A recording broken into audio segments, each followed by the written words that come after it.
yo también me declararé por él.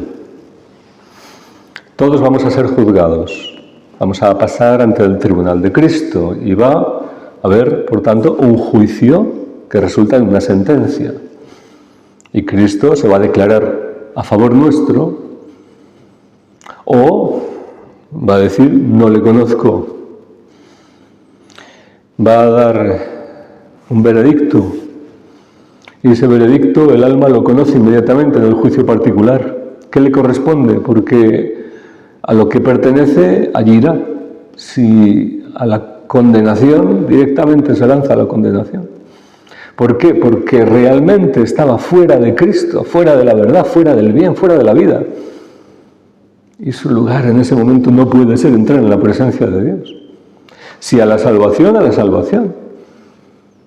Sea directamente, sea, en muchos casos seguramente, a través del purgatorio. Pero hay un veredicto, y ese veredicto, ese juicio que todos vamos a pasar, dice Cristo que tiene que ver con un juicio que nosotros hagamos antes. Qué curioso, ¿no? O sea, nosotros ahora tenemos que juzgar, tenemos que hacer un juicio. Y ese juicio nuestro tiene que ser discernir, decidir de qué lado estamos, qué reconocemos como la verdad, qué reconocemos como justo, qué reconocemos como de Dios. Si confesamos a Jesucristo o lo negamos ahora. Él fue juzgado en su tiempo y muchos decían que era un siervo del diablo, que expulsaba a los demonios por el poder del príncipe de los demonios, lo llamaban Belcebú. Y el Señor dice, si al dueño de casa lo han llamado Belcebú, cuánto más a los criados. Luego, esperad que os pase esto. Pero en esa prueba, en esa dificultad, los discípulos también tienen que decidir de qué lado están.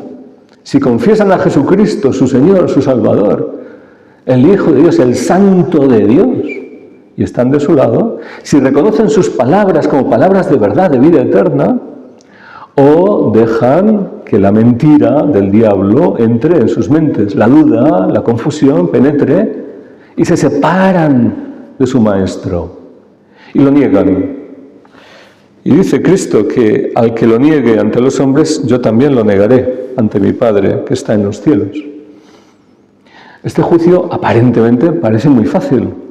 ¿Cómo no vamos a reconocer a Jesucristo, verdadero Dios, verdadero Señor, sus palabras de vida eterna, sus gestos de amor, de salvación, si solo pasó haciendo el bien? ¿Parece tan sencillo? Y sin embargo, le acusan de ser siervo del diablo.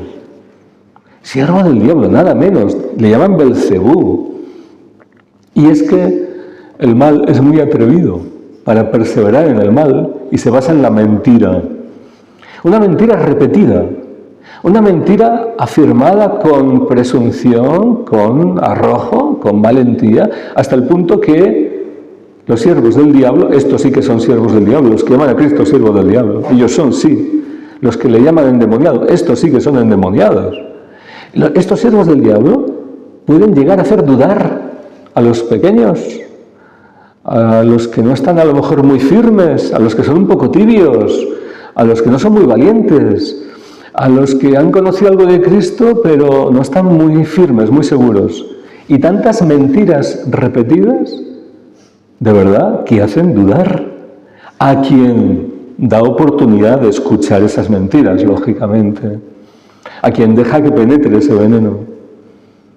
Y nosotros podemos decir, no, pero yo no voy a caer en esa mentira.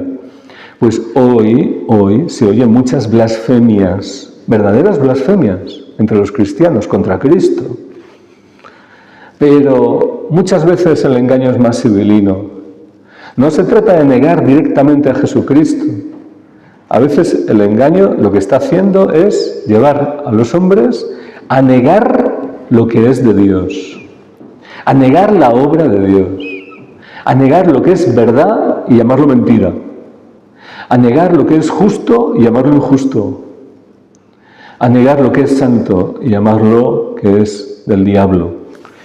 Y ahí está el Señor, y está siendo negado hoy, está siendo traicionado hoy. por siervos del diablo, mentirosos, que perseveran, insolentes en su mentira, pero también por otros que se dejan llevar, que se dejan confundir y que creen esas mentiras del diablo y están negando a Cristo. En mi vida he tenido tantas experiencias de estas situaciones. Hace muchos años yo era vicedecano en una facultad y también servía en la pastoral universitaria, aunque no era sacerdote todavía en ese momento. Y viví una situación difícil, pero la viví con naturalidad e hice lo que creía que tenía que hacer. Una joven estudiante que participaba de los encuentros que teníamos de oración, de formación cristiana en la pastoral universitaria, con confianza se me acerca y me cuenta, y demostró que sufría mucho, que estaba siendo acosada sexualmente por un profesor, que para aprobarla la estaba haciendo propuestas deshonestas y ella estaba sufriendo mucho. Bueno, yo la creí, porque tal como me lo contó no tenía motivos para dudar, pero lo que hice fue, como era vicedecano, hablar con el decano, trasladarle este asunto y ver cómo se resolvía esta situación o qué se podía hacer. Entonces el decano lo que hizo fue convocar una reunión en que estaban otras personas. Estaba el administrador, estaba el capellán. Y en esa reunión empezó diciendo: el profesor Raúl está usando la pastoral universitaria para conspirar contra los profesores y calumniar a los profesores. Así fue como presentó la situación. Es decir, yo esperaba con buena voluntad que el asunto fuese tratado seriamente y llegara a una solución, pero en vez de eso lo devolvió contra mí, como que yo había hecho algo mal. No había hecho nada, absolutamente nada. Había acogido el sufrimiento de una estudiante, lo había trasladado para ver cómo podíamos ayudar y llegar a una solución en ese asunto, apurar la verdad de ese asunto. En vez de eso, saca esa calumnia y vuelve el asunto como un juicio contra mí.